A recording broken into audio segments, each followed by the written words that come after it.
বাঁচে কয়দিন, যতদিন বাঁচতেছো নিজের জীবনটাকে সাজাও, চিল করো, মনে কষ্ট নিয়ে ডিপ্রেশনে থাকলে দরকার নেই। তো একটু মনেকে আনন্দ দাও, ভালো থাকো, ভালো রাখো কাউকে। আর সবচেয়ে বড় কথা হলো ধরুন যে এই বছরটা তো সবসময় আসবে না, 12টা মাস পরে আপনার একটা বছর আসে। সেটাতে আমরা যদি মন খারাপ করে থাকি, ডিপ্রেশনে থাকি, বাসায় থাকি, তাহলে কেমন দেখা যায় সেটা বলেন। যানজট মুক্ত পরিবেশটা খুব ভালোই লাগতেছে। যদি এরকম সব সময় থাকতো বা আমাদের বর্তমান যে নির্বাচিত গভর্নমেন্ট উনি যদি সবসময় এরকম যানজট মুক্ত রাখতে পারতো তাহলে আমরা আরো বেশি খুশি হতাম।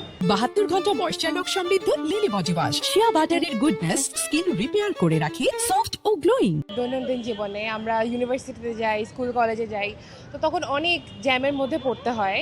কিন্তু যখন ঈদের সময়টা আর কি মানে সবাই বাড়িতে যায় আনন্দ করতে, ঈদ করতে, তো আমাদের ঢাকাটা মোটামুটি খালি হয়ে যায়। তো এর মধ্যে যদি আমরা রাতে রিক্সা দিয়ে ঘুরি বা বিকালবেলা একটু রিক্সা দিয়ে ঘুরি, সেটা সবার জন্য আরও বেশি মজা হয়ে যায়, মানে ঢাকাকে অন্যভাবে দেখা যায় এই ঈদের সময়। হ্যাঁ হ্যাঁ অবশ্যই, এবং সময় কম লাগে, যেমন দূরত্ব কমে যায় মনে হয়। যেমন এক জায়গা থেকে ধরেন আমি এখান থেকে বাড্ডা যাব, সেখানে যেতে ধরেন আমার 1 ঘন্টার মতো সময় লাগছে নর্মাল দিনগুলোতে, যে অনেক জ্যাম থাকে, অনেক সময় নষ্ট হয়। কিন্তু আমি যদি ঈদের সময়টায় যাই বা যখন রাস্তাঘাট ফাঁকা থাকে, তখন নিশ্চয়ই সময় কম লেগে যায় এবং ঘুরতে আরও বেশি ভালো লাগে। যে আলহামদুলিল্লাহ সারা বছরই ঢাকায় অনেক জ্যাম থাকে, অনেক চলাচল করতে কষ্ট হয়, কিন্তু ঈদে এমন একটা জায়গায় যখন মানুষ সব সময় গ্রামে চলে যায়, নিজের গ্রামে যায়, যার কারণে ঢাকা একটু ফাঁকা থাকে।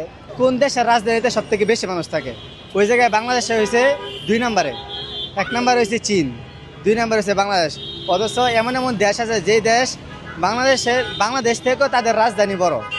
যেমন আমেরিকার রাজধানী ওয়াশিংটন, ওটা দেখবেন যে বাংলাদেশ থেকেও বড়।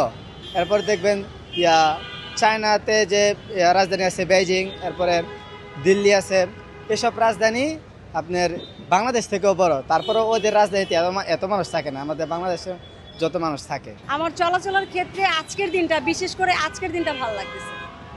তো আজকে যে আসলাম, আজকে ভিড়টা খুব হালকা পাতলা, তা আমার নিজের কাছে ভালো লাগতেছে। কার কাছে কেমন সেটা জানি না, কিন্তু আজকের দিনটা আমার কাছে খুব স্পেশাল।